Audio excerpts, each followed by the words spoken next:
Heavenly Father, we thank you for bringing us together this morning to study your word. As we open your word, we ask that you would grant us the presence of your Holy Spirit, that you pour your latter rain out upon us, that you bless not only the time that we spend in this room, but that what's being recorded and being put on the internet, that you would bless that as well.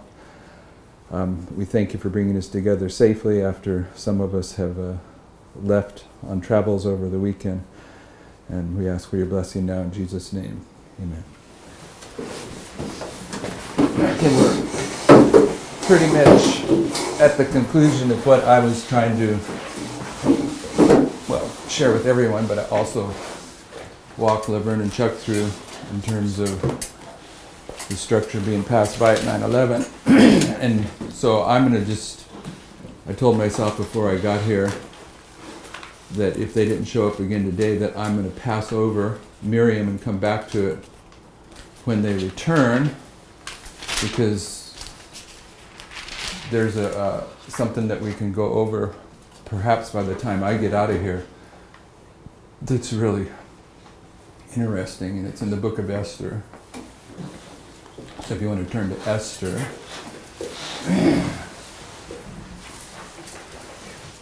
And what we're going to look at, and there's lots of little nuances in this,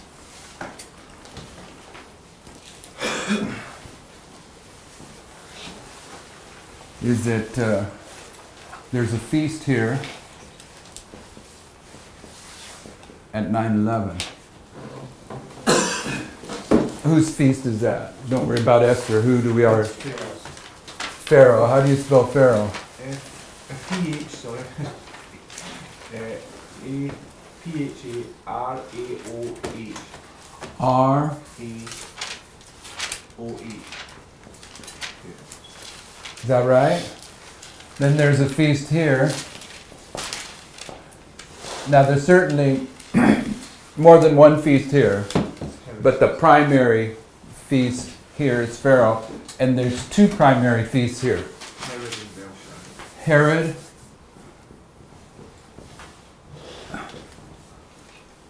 and Belshazzar.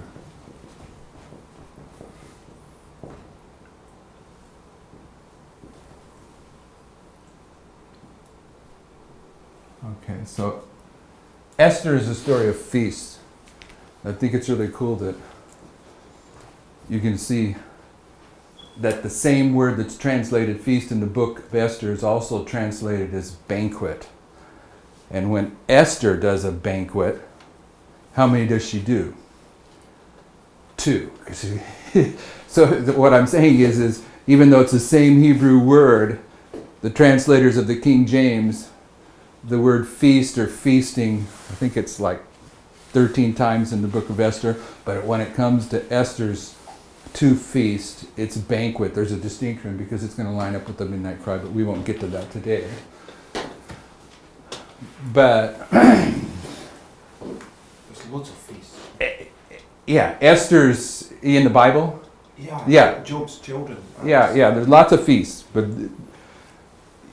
I think Esther is the one that gives you the real punchline of the feast. So let's let's dissect chapter 1 to begin with. And there was a guy that the Adventist Church came out and put their seal of approval on, 22 verses, to oppose this message about the time of the Newport shaking. In that time frame, maybe a little before, a little bit after. I forget his name, but I could dig it out if I had to, but he was one of the main leaders of the Lord Our Righteousness movement. And if you know what the Lord Our Righteousness movement was, Sister White says the same fanaticisms that came in the early part of the work will be repeated at the end. And one of the fanaticisms of Sister White's history was the Holy Flesh movement. And the Holy Flesh movement ended up where they were wife swapping. So there's going to be a fanaticism and Adventism at the end of the world that parallels that history, and the Lord Our Righteousness was that fanaticism. Began up in Washington State, up in the Newport area, not close to Newport, but up in that area, and then it migrated down to Arizona And if you were paying attention, about probably 10, 12 years ago now, the guy that was the head of it was arrested down in Arizona, where he was, being promiscuous with the girls, the young girls, the teenage girls that was in his ministry, and it was based upon this foolish idea, and the name of their ministry was the Lord Our Righteousness, but it had the same doctrinal pinnings as the Holy Flesh movement did. And one of the main elders that left the Adventist Church and joined this movement has recanted of it, and the Seventh-day Adventist Church said, well, you've been in a cult, so you're the expert to expose this 2520 movement, and they put their seal of approval on it. And I was going through my emails the other day, and I realized I did a write-up on this guy. And the logic I used was, it's clear that if someone's in the Adventist Church and they get wrapped up in spiritualism of any kind, and the Lord Our Righteousness movement was definitely spiritualism, that they're never supposed to be given a position of leadership ever again, even if they do repent. So the Adventist Church, in identifying this guy to be the spokesman against this movement, they're going directly against the counsel of the spirit of prophecy. So as I was going through my emails yesterday, most people don't know it, but in 2011, there's a brother that was speaking in Alabama when you were speaking, and in 2011 he supposedly had a dream, and in his dream, he's giving reverence to this movement, and the Lord said he's going to be a speaker in this movement and be used in a mighty way in this dream. And now he's calling this movement a cult. So if this movement has been a cult, and he was involved with it, and he was a leader in it, and he even seen himself portrayed as a leader in this movement through a dream that he states is from the Lord, then maybe he can be saved, but he's never supposed to have a position from speaking from the pulpit ever again. So maybe the brother that was in Alabama teaching that this movement was a cult yesterday needs to sit down and keep quiet. So there's 22 verses. 2 verses each. Pardon me? 2 verses each. 2 verses each.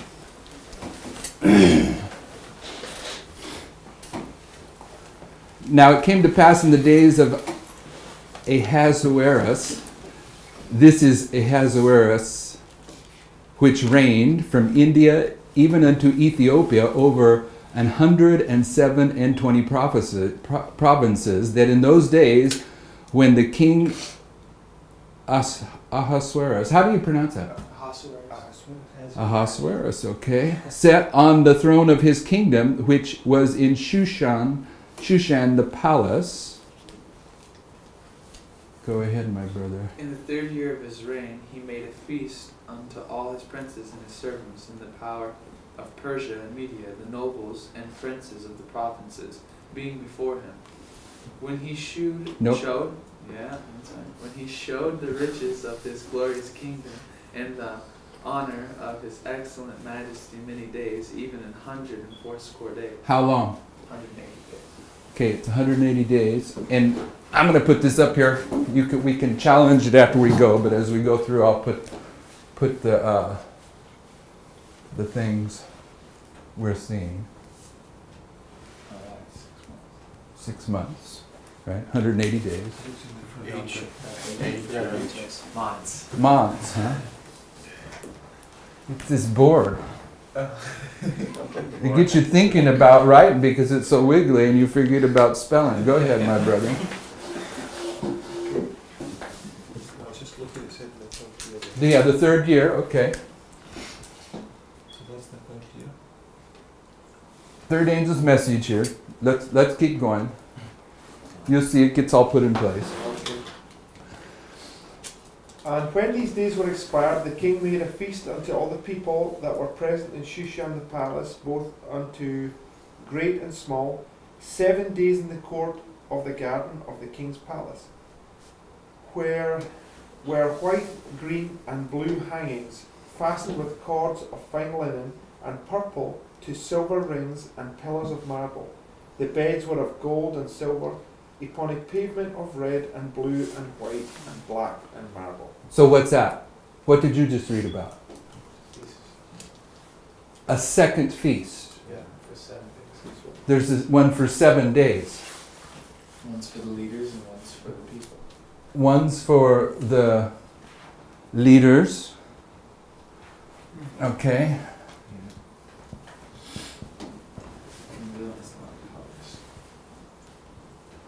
What are we going to call these? Common? Oh, they say, it says all the people. Right? Common people, in contrast with the leaders. But where does this take place? This is the key, I think. Did it say already? It's Yep. In the, Shushan. it takes place in the court. All right, gotcha. And this takes place in the palace. Yeah, in the court. So that's for the court of this sanctuary. Okay. Everyone seeing that? Everyone know what this is telling you already? Yeah. What's it telling you? The 8 and the 8. The 8 and 8. Where do we get that from? 2 Chronicles 29. Okay. Go to 2 Chronicles 29.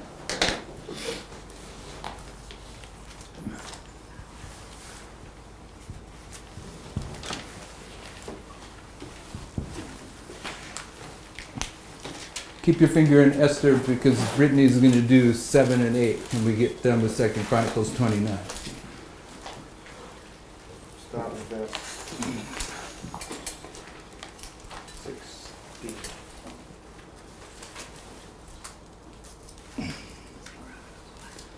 And the priest went into the inner part of the house to cleanse it, and brought out the uncleanness that they found in the temple into the court of the house of the Lord, and the Levites took it to carry it out abroad into the brook Kidron. Now they began on the first day of the first month to sanctify, and on the 8th day of the 8th month they came to the porch of the Lord, and so they sanctified the house of the Lord in 8 days, and in the 16th day of the first month they made an end. So in 2 Chronicles 29, what were those verses I just read? 16 and 17. 16 and 17. 8 days to do the sanctuary. In 8 days to do the court. Right? So, Sister Brittany, back to Esther. And I gave them drink in vessels of gold, the vessels being diverse one from another, and royal wine in abundance according to the state of the king. And the drinking was according to the law, none did compel. For so the king had appointed to all the officers of his house that they should do according to every man's pleasure. Where are you at? 7 and 8. Esther 1. Okay. So what, he's still commenting on this feast. Yeah, this is like Belshazzar's feast with the vessels. Yeah, okay, the vessels, let's put vessels to go with, but the next 2 verses is where it adds another line. Also Vashti the queen made a feast for the women in the royal house which belonged to the king Ahasuerus. On the 7th day, when the heart of the king was merry with wine, he commanded Mehuman, Biztha, Harbona, Bigtha, Abagtha, Zethar, and Carcas, the 7 chamberlains that served in the presence of Ahasuerus the king. So what and where is going on here? Another feast. There's another feast. By Vashti or whatever. And there's 7 magistrates, or whatever. Is there? Well, What's a magistrate? Yeah. Okay, because I don't know, safe, I don't know. as we read on, there's also going to be 7 chamberlains. Okay, then there's going to be 7 princes. What's a chamberlain? It's a servant. It's a servant. Princess. Unit. Church and state. Okay, church and state is going to be marked in here, but let's read ahead. Let's keep reading. To bring Vashti, the queen, before the king with the crown royal, to show the people and the princess her beauty, for she was fair to look on. But the queen Vashti refused to come at the king's commandment by his chamberlains. Therefore was the king very wroth, and his anger burned in him. Then the king said to the wise men which knew the times, for so was the king's manner toward all that knew law and judgment. And the next unto him was Karshena, Shethar, Admatha, Tarshish, Meres, Merzina, and Memucan, the 7 princes of Persia and Media, which saw the king's face, and which sat the first in the kingdom. Okay, so you have in this history, during this feast, Esther's having a feast, and when you get down here to the end, if I'm reading it right, but maybe it's at the beginning. It's at the It's end. in the 7th day. He's wanting Vashti to come, and she refuses. Who was she? Queen. Yeah, but who? She's a church. What church is she? Oh, she's not a She's a church that refuses to come in this history, right? Feast, yeah. Who's that? Who's the church that refuses to come in this history? Because this is the midnight cry. That's the Seventh Adventist. Ah, this is the last purification of Adventism. This is what we're calling the opportunity for the honest heart to come out. And what is this history? This is the history of the image of the beast. So what do we have? We have 7 servants. Christ was a servant. Christ is the church. We have 7 princes. We have the state. We have church and state marked in here, in this history. And right here, at the Sunday law, is where she's supposed to show up at the king's command. But does she? No, she rebels. Okay. What Good. are the vessels? The vessels that are emphasized in the feast in the court, that's corresponding to Belshazzar's and Herod's feast. It's a symbol of this feast. Belshazzar brings the sacred vessels in. Herod fills the vessels with wine. When, God's people being filled with Babylonian wine. in fact, Vashti is probably Salome, because the argument's going to be made that if Ahasuerus allows Vashti to succeed in this rebellion, then all the women in the realm are going to follow her example. So Salome is doing a dance of deception to deceive all the women in the realm. So Vashti, or Vashti, how do you pronounce it? Vashti. She's also a symbol of Salome, because Salome's in this history. I disagree with that, because she did it out of principle of righteousness. Who did? Vashti. She did it out of principle of righteousness. Does that matter? No, it's a symbol It's a symbol. that's demonstrating. Yeah, but she was a symbol of righteousness, she should be. Not Why? a symbol of wickedness, because, yes, she disobeyed the king, but she did it on the principle that she was not supposed to go out and show her beauty to all the other men. Yeah, but who is she in the story? I don't know. She's the church. And at the Sunday law, is the church called to show her beauty to all the men? Yeah, she's going to be lifted up as an ensign to show Christ's righteousness. So I get your point at the literal level, but what is she represent? She's having a counterfeit feast here during this feasting time, and she refuses to respond. But let's move on and see if all the other...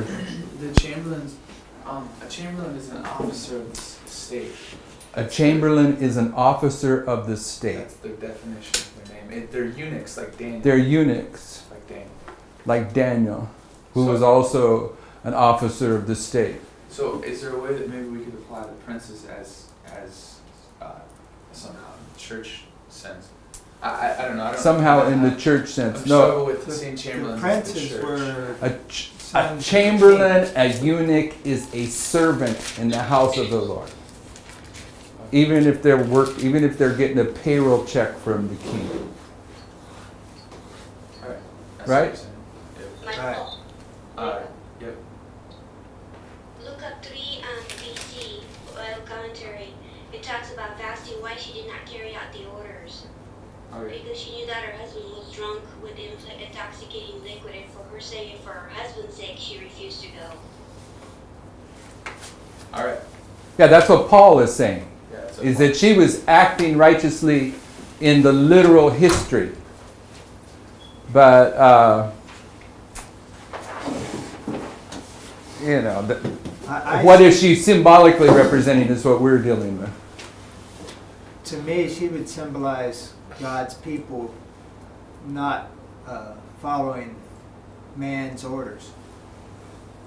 that's kind of what I think, because the symbol has to be dictated by the context of the story, I think. Okay, so she doesn't come in this history, right? Yes. There's a feast going on that is a feast in the courtyard. Who is Ahasuerus? He's the king of the United States. It's the kings of the Medes and the Persians. 200. Is he righteous or unrighteous? Unrighteous. He's unrighteous, huh? I would think. He's drunk and being foolish in his time period. Is he forcing anyone else to be drunk? No. Okay, so I don't know that you can automatically take him as a symbol of unrighteousness any more than you can say Cyrus, another Mede and Persian king, is a symbol of unrighteousness. Cyrus is a symbol of Christ. Yeah, he puts the. But he served the wine to everybody. Yeah, well, Lord willing, this presentation here is serving wine to everyone. Or is it at the Sunday law? Two kinds of wines. But we got to see the whole flow of events. Yeah. We got to see the whole flow of events before we really have the context in place. Right? Who's next? Sister Madison, did you already read? Sister Christy? Yes. Brother. And we can answer before the king and the princes. Vashti, the queen, hath not done wrong to the king only, but also to all the princes and to all the people that are in all the provinces of the king of Ahasuerus. And this deed of the queen shall come aboard upon all women, so that they shall despise their husbands in their eyes when it shall be reported the king Ahasuerus commanded Vashti the queen to be brought in before him, but she came not. Okay, I'm going to stick with my argument. In this history, she represents a church that's commanded to come in and refuses to do so. Who's the church in this history that's commanded to come in? It's the very remnant of Adventism. It's a king's invitation. It's a king's invitation. And what is her, even though literally she's being righteous, I'm not going to argue that literally in that line, but what is she doing when she refuses the king's command? Rebelling, but what is she placing above the king? Herself.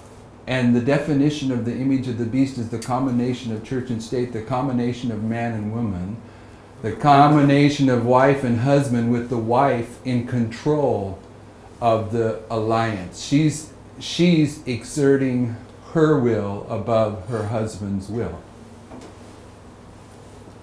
I'm just thinking of Abigail. Did she not do that too? Did Abigail not do that too?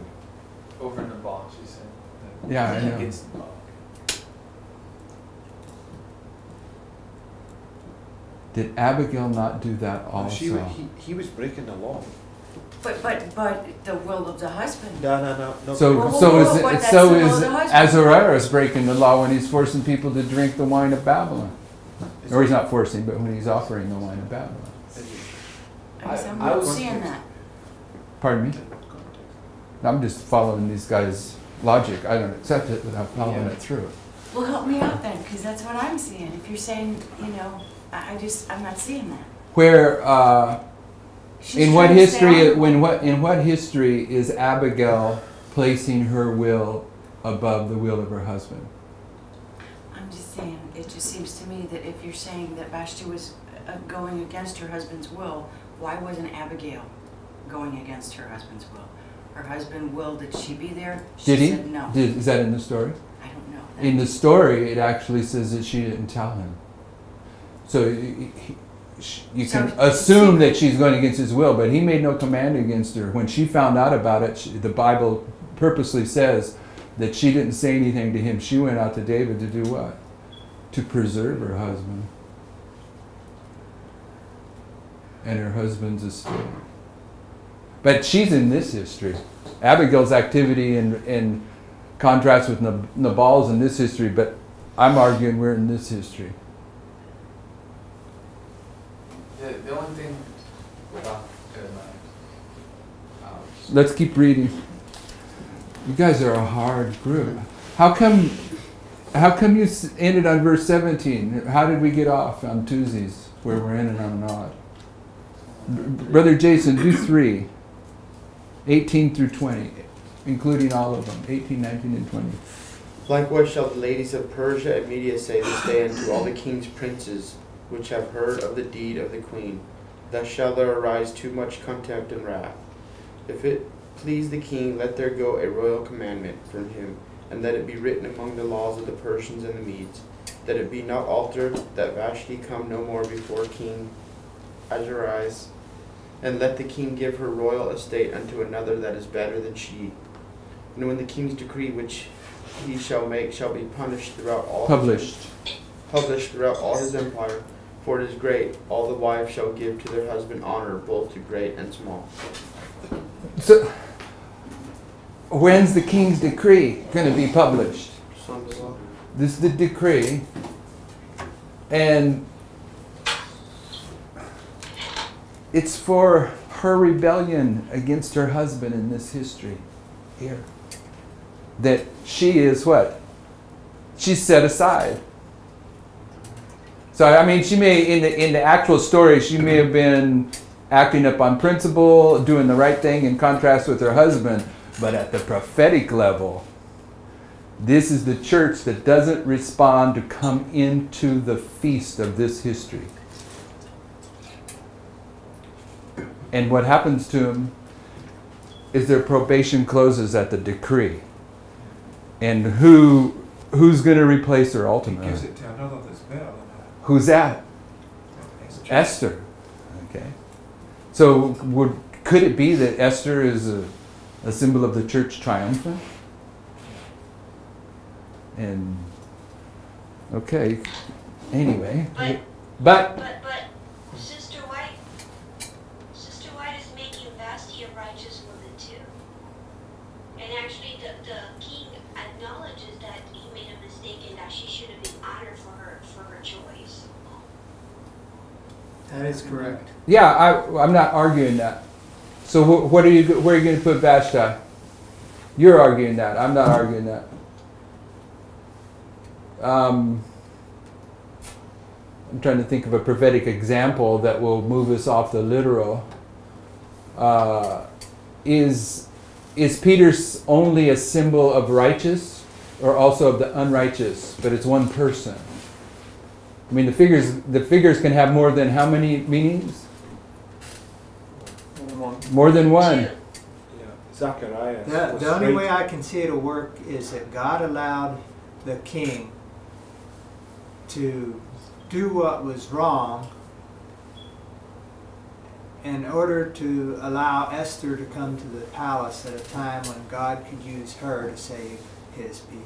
They're symbols. Because God allows us to do things in our foolishness. How can you define That's what He turns it back to righteousness. No, Michael. Michael, you should read a Bible commentary, volume 3. No one's arguing that, Tanya. No one in here is arguing that in the story Vashti was acting righteously, in that sense, and puts you it and like Paul are not getting beyond that. Zechariah, when you read the story of Zechariah, he's righteous. There's no fault found in him. that. In that sense, And yet he was. the better is Esther. Yeah, but The- you're missing my point. The feast that there are 2 feasts going on, and Sister White points out that the feast of Vashti was a righteous feast, and the other one was a wicked feast. And she contrasts the 2 feasts, pointing out that Queen Vashti there was no promiscuous going on, to where the other one it was. And I think that we're kind of switching them over to where the king was being promiscuous and evil, and she was being righteous. But for some reason, the way we're applying it the other way around. Why are we doing that, Tanya? Why are we doing that? Because we're seeing that the story is contrasting two women. What two women are being contrasted? Esther and Vashti. Esther and Vashti. Who do you suppose Esther might be? She's probably going to be the church triumphant. Yes, she's going to be the righteous church in this history, and she's being contrasted with who? With Vashti, because she represents the militant church. The church militant is definitely in this history, but she's setting an example that there are tares in the church militant that are going to refuse to come in during this call to come in. I mean, that is not the midnight cry a call to come in? Yeah, it's a king's invitation. It's a king's invitation to come in, and she's a symbol of those of a church that refuses to do so. And she's being contrasted with Esther, which overrules, in the context of the prophetic narrative, that overrules the fact that she was having a righteous feast, in contrast with Artaxerxes. Artaxerxes is another name for Ahasuerus, right? I can say Artaxerxes, but I have trouble with Ahasuerus, so I'm going to say Artaxerxes. Artaxerxes feasts, whether they're righteous or unrighteous or absolutely neutral, the two feasts are lining up with this history. The Assyrian is the rod of the Lord's anger, and his anger is a righteous judgment, but he's using an unrighteous symbol to do righteous judgment. So it doesn't really matter whether it's about the symbol applying in the context. And what's the context? Where are we supposed to bring the context? What's our point of reference? I don't understand. On a line. On this line, Ezra 7:9 is the point of reference. Ezra 7:9 is the point of reference. Time at the end, 9/11, midnight cry, Sunday law. We take the story of Esther and we bring it in here. This is the first point of reference for the context. Is it not? I guess. I just have a hard time taking something reversed from what the Bible's saying. Like the text of the Bible puts it one way, and we're literally turning it completely backwards. So Isn't that kind of structure? was Elijah killed? Yes. He was. He wasn't. So was John the Baptist Elijah? Yes. Was he killed? Yes. Turned just exactly opposite. Okay. Right? Yeah. Were they trying to arrest Elijah? I don't. Yes. The kings hunted for Elijah for 3.5 years. They wanted to kill him. Were they trying to arrest John the Baptist? Yes. Yes, they did. Just the exact opposite. Same symbols. Right? Yeah, I see what you're saying. Where does all the lines of prophecy find their effect and come together? Here, in our line. In Ezra 7:9. It's our point of reference. In fact, we're kind of struggling here, but I've been thinking with the 120 provinces here and 7 more provinces there, based upon other lines. I was But thinking that. But this is the problem with the public evangelism. People are taking things that out of the spirit of prophecy and reading it. She says we are to do this, and it says that we're to rightly divide the word of truth. And the only way that we can rightly divide is to place it on a line. The line, and the lines upon lines upon lines dictate to us where the symbols go, not our own wisdom and understanding. That's what we have to get past. let's keep going. I found this a really fascinating story, but it seems like it's causing several of you to stumble, or at least protest a little bit. Maybe you're right. I've been wrong before. Brother Tyler, verses 21 and 20, or Brother Paul, 21 and 22. And the saying pleased the king and the princes, and the king did according to the word of Mimic. For he sent letters unto all the king's provinces, into every province according to the writing thereof, and to every people after their language, that every man should bear rule in his own house, and that it should be published according to the language of every people. So this issue is going out to the whole world. Sunday law crisis.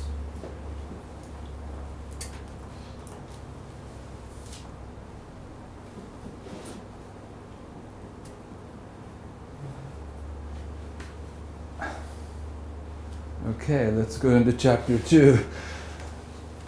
Brother Tyler. And these things, After these things, when the wrath of King Ahasuerus was appeased, he remembered Vashti and what she had done, and what was decreed against her. Then said the king's servants that ministered unto him, Let there be fair young virgins sought for the king. I haven't thought this one through, but where's that placed? 11th hour. Pardon me? I'm just saying 11th hour workers? Yeah. Okay, but when did the 11th hour workers come in? Oh. After. At the Sunday law, right? Yeah. So what did Artaxerxes do there? Placed. Change of disposition. He remembered. Okay, so where's the remembering take place? Sunday law. Okay. And let the, verse 3, and it's looking for fair young virgins at the Sunday law. And let the king appoint officers in all the provinces of his kingdom, that they may gather together all the fair young virgins unto Shushan the palace, to the house of the women, unto the custody of Haggai the king's chamberlain, keeper of the women, and let their things for purification be given to them, and let the maiden which pleases the king be queen instead of Vashti, and the thing pleased the king, and so it was so. So what are they going to do in this history if this is where we mark the remembering? Replace one woman with another. And it's going to be made up of all the virgins, all the women that come out, and what happens to them in this history? It's a purification, right? Brother Michael. Verse 4. Verse 4? 5 and 6. 3 and 4. I read 1 and 2. No, I read 1 and 2. Okay, 5 and 6. Now in Shushan the palace there was a certain Jew, whose name was Mordecai, the son of Jair, the son of Shimei, the son of Kish, a Benjamite. Who's he the son of? Share. He's the son of 3 men. This is the third angel's message. What does who has the Strongs? Look at what Jair means. Look at what Shimni means, and look at what. Go ahead. Enlightenment. And go to the next level. To be luminous. Okay, so Jair is to be luminous, and Shemaiah. Famous. And then the next level is Renowned. heard, a sound, an announcement, a rumor. So it's a message. It's a message. And the next one is a bow. Bow, yeah. Keep going, next level. A bow to bend, used, set a trap, lay a snare. Ah, to set a trap. This is the 3 angels' messages right here. And what's it going to do? It's going to set a trap. Who's it going to trap? Who's Mordecai going to trap? Haman. And who? His 8 sons, right? Does he have 8 sons or 10 kings? Ah, he has 10 sons. This is the trap for modern Babylon. It's being set right here by Mordecai at the gate. What's the gate? The gate is the church. Okay, and he's descendant of the 3 angels' messages. And this message is going to be a message. That's the second guy. It's the message that shines. This is the loud cry message that's going to brighten the world. But it's a trap for Haman and his 10 sons. And Sister White says this is fulfilled at the Sunday law. Go ahead. You left off one verse, my brother. Who had been carried away from Jerusalem with the captivity which had been carried away with Jeconiah, the king of Judah, whom Nebuchadnezzar, the king of Babylon, had carried away. So he'd been carried away with Jeconiah. That's Jehoiachin. Same time as Daniel. Chin. Oh, okay, I see. Daniel came with Kim. Okay, that means something. We don't know what it is yet, but it means something. Brother Mark? And he brought up Hadassah, that is Esther, his uncle's daughter, for she had neither father nor mother. And the maid was fair and beautiful, whom Mordecai, when her father and mother were dead, took for his own daughter. What's Hadassah mean?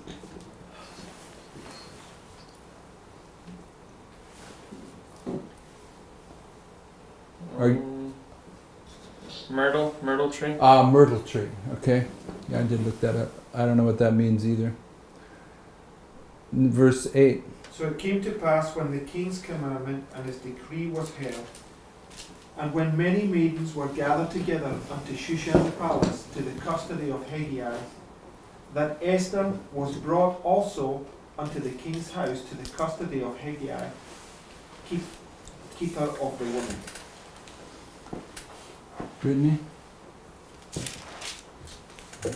And the maiden pleased him, and she obtained kindness of him, and he speedily gave her things for purification, with such things as belonged to her, and 7 maidens which were meet to be given her out of the king's house, and he preferred her and her maids unto the best place of the house of the women.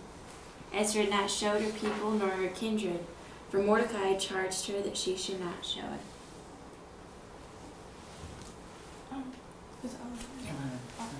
And Mordecai walked every day before the court of the women's house to know how Esther did, and what should become of her. Now when every maid's turn was come to go into King Ahasuerus, after that she had been 12 months, according to the manner of the women, for so were the days of their purifications accomplished, to wit, 6 months with oil of myrrh, and 6 months with sweet odors, and with other things for the purifying of the women. Then this came. What's myrrh? Bitter. Yeah, but what's it a symbol of? Prayer. No, it isn't. What's it a symbol of? 'Cause I'm saying these women get brought in at the Sunday law, right? And they're going to go through a purification process for 12 months, and 6 months is myrrh. Oh, it was myrrh persecution. It's Smyrna. Sweet Right? smelling. And 6 months more. It's divided for some reason. For sweet selling. Is that what it says? Sweet odors. But myrrh is a symbol of persecution. Right? Smyrna is derived from the word myrrh. Is it not? Yeah. Okay. Like Jeff? Myrtle tree. Pardon me. With the churches, I know. Well, can you apply them in more than one spot? Yep. In the same Yep. So you can have Smyrna at Sunday Law and at 9/11. Yep. All the churches are active in this history. Okay. Is there not a persecution that goes on in this history? No, I see that. And it the fits well. persecution that goes on here? Yeah. But the perfect persecution is here. It just increases as it goes. Okay. Tell me, if we're getting off pace here, who's next? Then thus came every maiden unto the king, whatsoever she desired was given to her, to go with her out of the house of the women unto the king's house.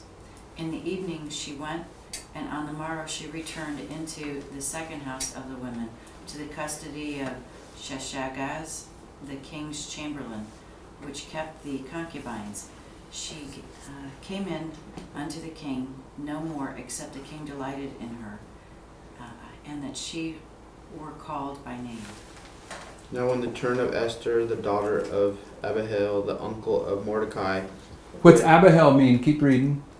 who had taken her for his daughter, was come to go unto the king, she required nothing but what Haggai the king's chamberlain, the keeper of the woman, appointed.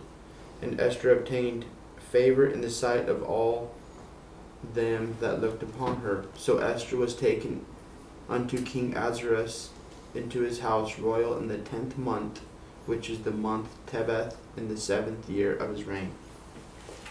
Father of might, also, that is possessor. The Possessor daughter of might. of the possessor of might. Don't know what that means. So Esther was taken into Ahasuerus' house in the 10th month, in the 7th year of his reign. And this started in the 3rd year of his reign. So she's taken in the 10th month. This is the history of 7 months, and from there until probation closes. Right? If you're marking her coming out at the conclusion. 7 months. 7 years. It starts in the 3rd month of his reign. It ends in the 10th month of his reign. Isn't it? No, the 3rd year of his reign. 10th month, which is the month of Teba, in the 7th year of his reign. Okay, so it's 4. 4 years. 4 years to the close of probation. And this is what I'm saying, is that this represents everyone that comes out during the loud cry message of the 3rd angel. So it takes you all the way to the end. Okay? We're just walking through this together, so I'm not going to... 10th month. Yeah, it's not... Yeah, like it's 10th day of the 7th month. It's like really close. Yes, Related. which would be Big level of the climax of the Day of Atonement. Whose turn to read? Brother David, 17 and 18. And the king loved Esther above all the women, and she obtained grace and favor in the sight more than all the virgins, so that she set the royal crown upon her head, and made her queen instead of Vashti. Then the king made a great feast unto all the princes and his servants, even Esther's feast. And he made a release to the provinces and gave gifts according to the state of the king. What's a release? Divorce. Arrest. It says in the marginal, arrest. Gave a rest to all the provinces. What does that mean? A holiday. It's the great rest. The last feast. Maybe. Yeah. Yeah. What do you say? He says it's the Feast of Tabernacles. It's the rest, the refreshing that comes in at the climax of the gospel. He gives a rest to all the provinces. Every 7 years there's a rest. But what does one of the last 7 kings of Israel, is it Menahem? Means. Menahem means retribution. Oh, the next one then. Means comforter. Comforter. Shalom means first. Shalom. Menahem means comforter. Shalom means retribution. Comforter. Shalom The means rest. comforter. That's rest. That's the rest, the refreshing. The comforter is the rest and the refreshing. And it was in the 7th year. It was in the 7th year. Verse 16. The rest was in the 7th year. The rest was in the 7th year of his reign, which would be this year. Okay. All right, let's keep going. Brother Jeff, Yes. did you notice on verse 7 that Esther's name in Hebrew was Hadassah? Yeah, we asked what that meant. You want to tell us what it meant? Tyler already did, but we can listen to it again. Myrtle tree. Yes. Tell us what that means. Shalom means retribution. Myrtle tree. I've heard you guys say that, but I wasn't sure that's what you guys were talking about right now. Seems like It's a tree that has really pretty white blossoms. blossoms, and the blossoms turn into berries. And it's a really aromatic tree, and you can eat those berries even though they have such a strong aroma. Okay. Like it's a pleasant scent. So she's a descendant of the pleasant scent, and it's in this history where the scent is marked. Well, I said pleasant scent, but it implied that it was a Okay. nice scent. But it make that connects, because what is the pleasant scent there? It's the martyrs. It's the martyrdom that goes on in this history. Right? Okay. Who read last? Brother Jason? Did you already read? Yep. Sister Brittany? I read. Oh, yeah. Sister Madison, verses 1 and 2 of chapter 3. After these things did King Ahasuerus promote Haman, the son of Hammedatha. And now after what things, my sister? After these things. The things that went before. So does this give us a prophetic justification to say that this is now repeated and enlarged? Because I think it does. If what we're suggesting, if what we're inferring about the first 2 chapters takes you to the close of probation, now in chapter 3, after these things is saying, okay, here's another line of prophecy that's going to overlay over the top. This isn't something that takes place during the 7 last plagues, and you'll see that it's not. Go ahead. Promote the... No, I'm saying Brittany. Sorry. Go ahead, she wanted to say a question. Why didn't we read 19 and 20? Because it says in 19, and when the virgins were gathered together the second time, then Mordecai sat in the king's gate. I don't know what that means, but, and I don't know where... Why didn't we read that? Did we pass over that? Yes. Yeah. The king made a feast in verse 18 to all his principal, and when the virgins were gathered together the second time. So when are the virgins gathered together a second time? To go to the Sunday law? The Sunday law. This is the gathering of the stick of Israel. Yes, no? I'm glad you caught that, because I had caught that in the reading, and I don't know how we passed over that. Esther had not yet showed her kindred nor her people, as Mordecai had charged her, for Esther did commandment of Mordecai, like as when she brought up with him. Okay, it's here. Up until the Sunday law crisis, she hasn't manifested that she's a God-fearing Sabbath keeper, but she's going to manifest that. This is the second gathering, and the Bible teaches there's 2 gatherings. Go ahead. I found a good myrtle tree reference that fits pretty Go well. Go ahead. Isaiah 55:13.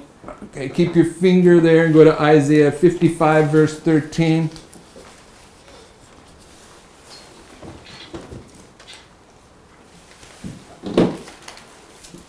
It's for an everlasting name, huh? The myrtle tree is a symbol of the covenant. Go ahead, read it for us, my brother. Instead of the thorn shall come up the fir tree, and instead of the briar shall come up the myrtle tree, and it shall be to the Lord for a name, for an everlasting sign that shall not be cut off.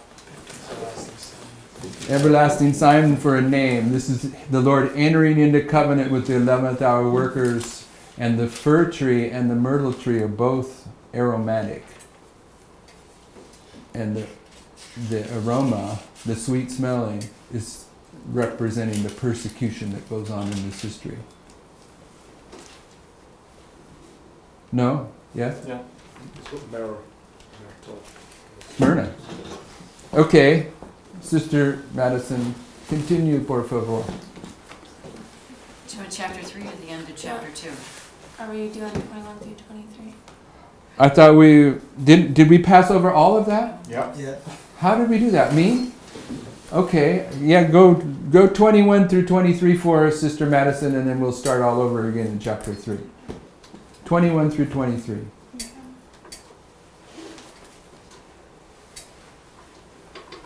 In these days while Mordecai In those days while Mordecai sat in the king's gate, 2 of the king's chamberlains, Bigthan and Teresh, of those who ruled the Jordan, were wroth, and sought to lay hand on the king Ahasuerus. And the thing was known to Mordecai, who told it unto Esther the queen. And Esther certified the king thereof in Mordecai's name. And when inquisition was made of the matter, it was found out. Therefore they were both hanged on a tree, and it was written in the book of the Chronicles before the king. Oh, they were hanged on a tree. And Big Than, verse 21, means winepress. Winepress. Teresh means strictness. Teresh means what? Strictness. Strictness. Straight. Straight is the gate. Narrow is the way. So where do we place these two guys? But I thought they were bad. They're bad guys. Yeah. Yeah, so they're going to die in the winepress of the wrath of God. And they're going to not walk the straight path. So where would we put them? Where do they come out of? Where do they die? Where's the winepress? Where's the winepress begin? The Sunday law. The winepress begins at the Sunday law. The perfect fulfillment of it is the 7 last plagues. But the punishment of the winepress is the day of the Lord. How many of these guys are there? 2. So they're 2 bad guys. Where do they come out of? It's talking about their punishment. They're hanged. Where are they hanged? They're hanged here. They come out of this history. That's where the two doubling. bad guys are seen. Yeah, the 2 bad guys are in this history, and their punishment is being marked here. Right? But what's Mordecai's relationship to this story? He was the one who knew about it. He's not only the one that knew about it, Told Esther. he's the one that presented the message about these 2 bad guys that gives warning to the king, and he is exalted for giving this warning message about these 2 bad guys. Right? So, why is he giving warning to an unholy king? Well, he gave it to This Esther. isn't an unholy king. This isn't an unholy king in this story. Mordecai is warning the righteous king about the unrighteous activities of these 2 false prophets in this history. Okay? The whole story is saying that Ahasuerus or Artaxerxes in this story is not representing an unrighteous king. His actions were unrighteous. Yeah. That's awesome. He's a symbol. He's married to Esther, so I mean, he has to have some sort of symbology of good. He's connected with Esther, and Esther's obviously. David marries Abigail right at that same point. So, Right here. So the king He was advised by is a wicked parallel to men David. to do wicked actions. He was what? He was advised by wicked men to do a wicked action. Yeah, yes. But, so you're saying that, you're not saying this, but I'm going to use your logic. You're saying that where I'm looking for their names, Bigthan and Teresh represent righteous guys who are trying to overthrow a wicked king? No, I'm not saying that. Okay. All right. So now we're ready for chapter 3 all over again, right? And we've already read. Oh, we didn't start. We were starting chapter 3. You want to do the first 2 verses, Sister Christy? After these things did King Ahasuerus promote Haman, the son of Hammedatha, the Agagite, and advanced him, and set his seat above all the princes that were with him. And all the king's servants that were in the king's gate bowed and reverenced Haman. And the king had so commanded concerning him, but Mordecai bowed not, nor did him reverence. Let's start with a couple things. What does Haman mean? We really want to know about who Agag is, but what does Haman? Magnificent. Magnificent?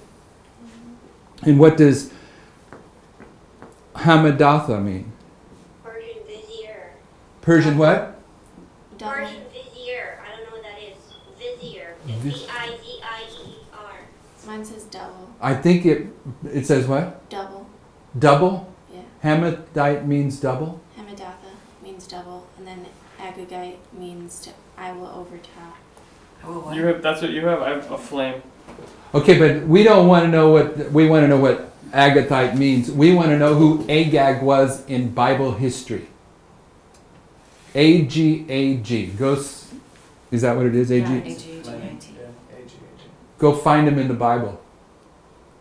Agag? Numbers 24 Agag. is the first time. Okay, Numbers 24. King of Yeah. Amalek, King of the Ammonites. spared by Saul, Spared by Saul. slain by Samuel. Slain by Samuel. This is a significant story. This is the king that Saul refused to kill in Saul's very first test.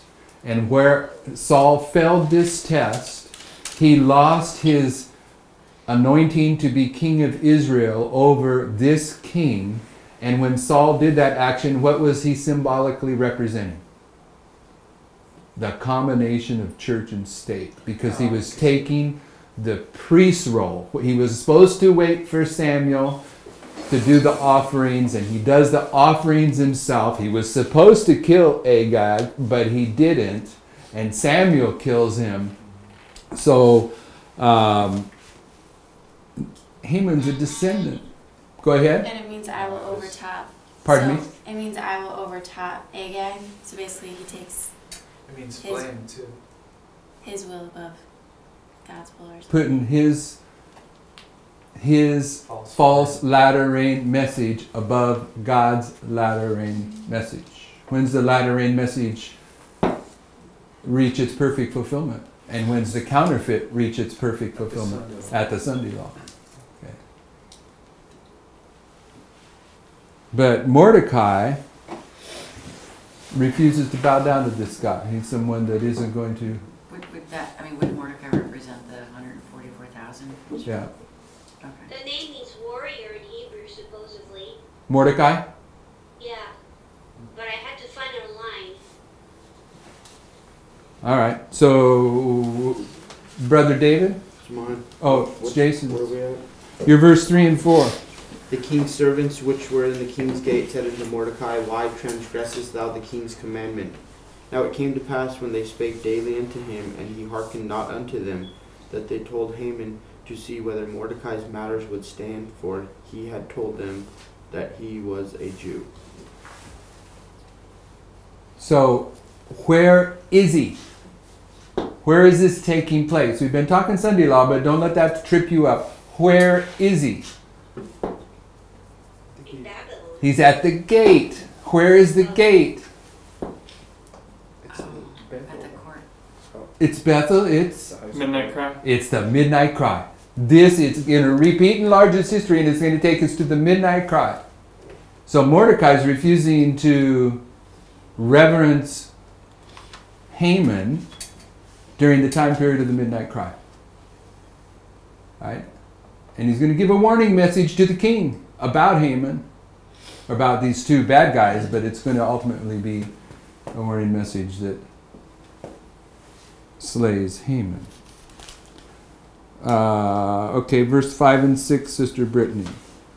And when Haman saw that Mordecai bowed not, nor did him reverence, then was Haman full of wrath.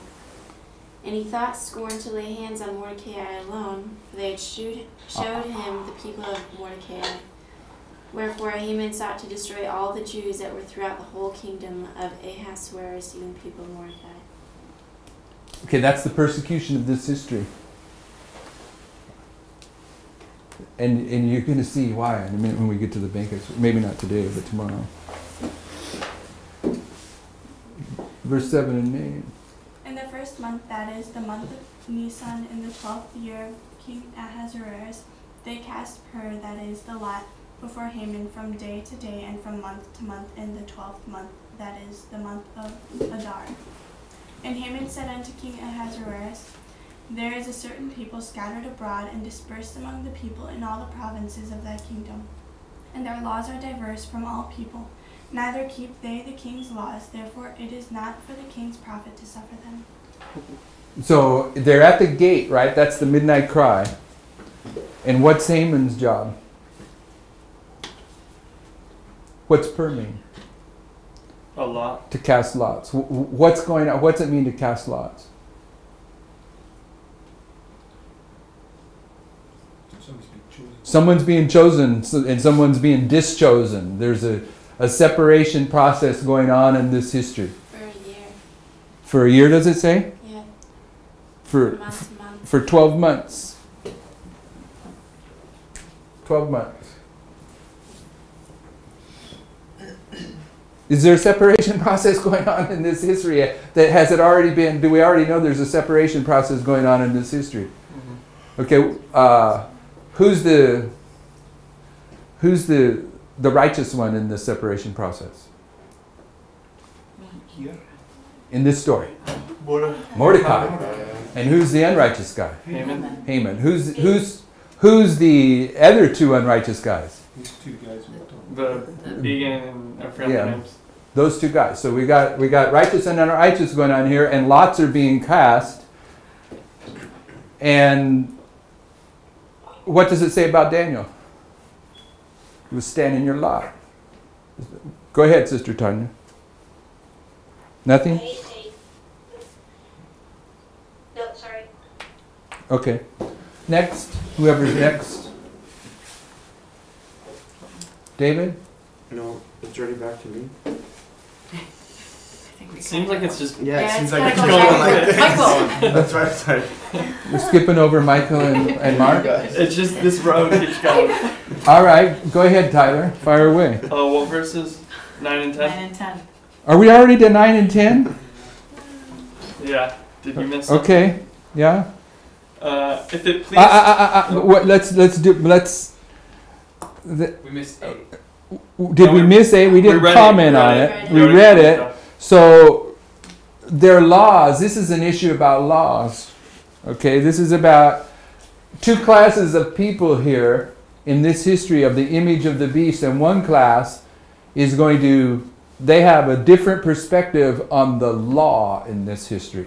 They believe in the separation of church and state. Brother Tyler. This is Brother the Mark. same, that argument he makes in verse 8 there, it's the same argument that Caiaphas makes against Jesus. It's expedient for us to kill that one guy so the whole nation doesn't perish due to all the weird laws that they keep that aren't the king's laws. It's like the same thing.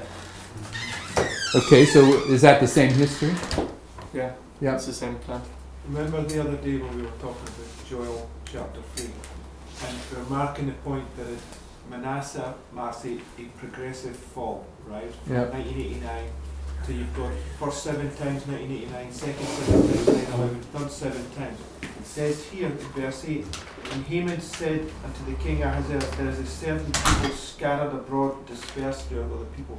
So he's confirming that they're already well under the curse of Leviticus 26 right here, because the final scattered it. But who's scattered in this history? The Jews. Okay, the Jews are scattered. All right. All right. So what I'm saying is Haman is confirming that the Jews are already scattered. Beginning at 1989. That's began or scattered. That was a warning. But at 9/11, children go into captivity, and midnight cry, the rest go into captivity. Okay. And he's confirming that here. They're all in captivity. All right, Brother Michael, you want to have a closing prayer?